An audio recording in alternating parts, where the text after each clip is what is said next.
L'un des intérêts majeurs de WordPress, c'est que c'est une application dite open source, donc dont le code est ouvert aux développeurs tiers. Et il y a aujourd'hui une très grande communauté de développeurs autour du noyau de WordPress et des développeurs qui mettent à disposition de la communauté d'utilisateurs des fonctionnalités additionnelles que l'on appelle des plugins.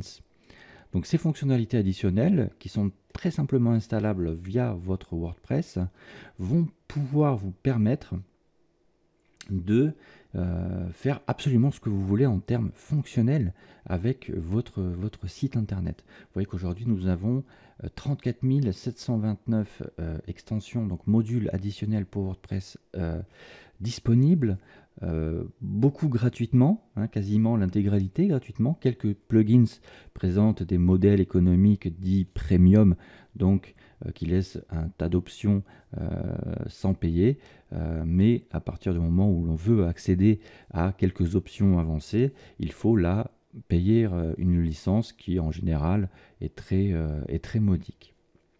Donc voilà, beaucoup de gratuits, beaucoup de fonctionnels très très bons gratuits, du premium également, qui est installable via le dashboard, en fait le tableau de bord de WordPress. Donc on appelle ça le dashboard dans le jargon de WordPress, tout simplement, ça veut dire tableau de bord. Donc dans notre tableau de bord, on va tout simplement aller ici dans Extensions, on va cliquer sur Ajouter,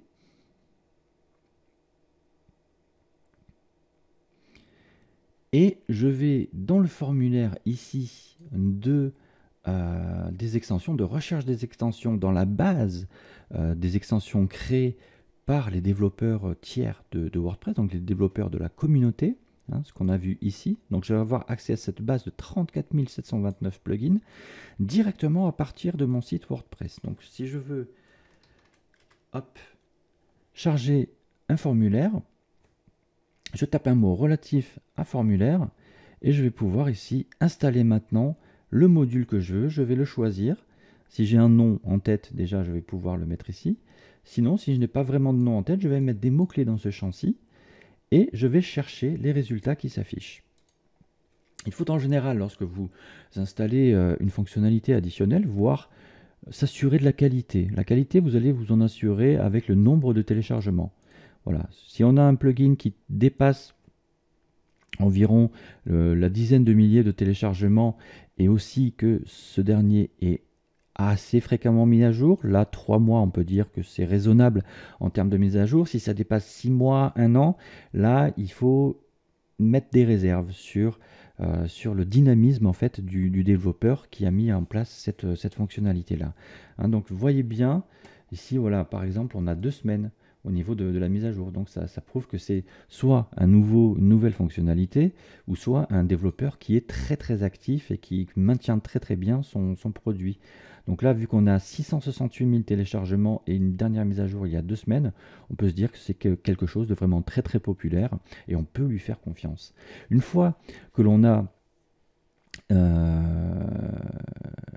vérifié ces points, on va cliquer tout simplement sur Installer maintenant. On va nous demander si on veut installer, installer cette application, cette extension. On va cliquer sur OK.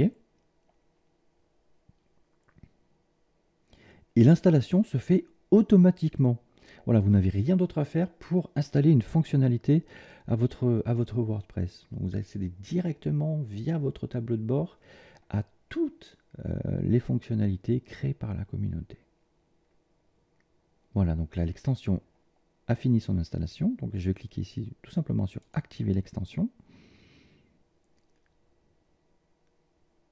Et ensuite, une fois que l'extension sera activée, je vais retrouver les paramétrages de ce module-là dans mon menu latéral à gauche.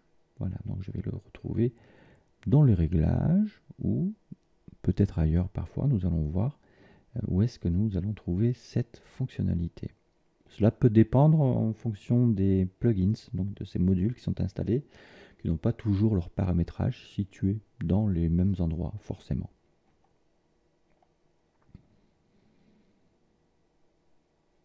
Donc là, nous attendons l'activation de ce plugin.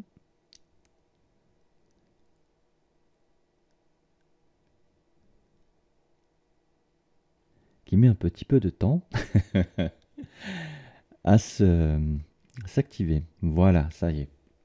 Donc, notre plugin est actif et nous allons le retrouver. Vous voyez ici, nous avons une entrée de menu qui s'est créée et l'on va pouvoir accéder au paramétrage de cette fonctionnalité-là.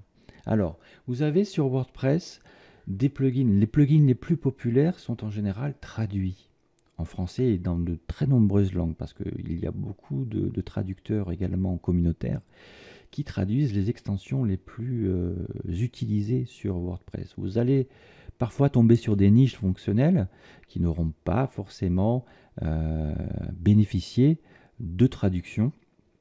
Dans ce cas-là, je peux vous proposer des services de traduction de ces fonctionnalités-là, il n'y a aucun souci là-dessus. En général, c'est un anglais très basique qui est utilisé pour tout ce qui est relatif au réglage de ces fonctionnalités-là. Donc, aucune crainte à avoir, tout est traduisible à l'intérieur de ces modules. Bon là, j'ai pris un module au hasard, par exemple, pour le formulaire. Bon, c'est un formulaire qui me demande une clé d'accès, etc., à un service particulier. Mais bon, c'était pour vous illustrer vraiment l'installation d'un module dans WordPress. Voilà, normalement, quelques modules que vous installiez, vous allez avoir à un moment donné les réglages relatifs. Par exemple, si vous voulez installer un module pour partager en social, faire du partage social sur votre site, voilà, vous allez accéder à tous les paramétrages nécessaires pour faire le partage social et intégrer cette fonctionnalité de partage social sur votre site avec des consignes claires sur votre page pour vous dire comment est-ce que vous allez exploiter cette fonctionnalité que vous venez d'ajouter sur votre site. Voilà, comment fonctionne WordPress en termes de modularité.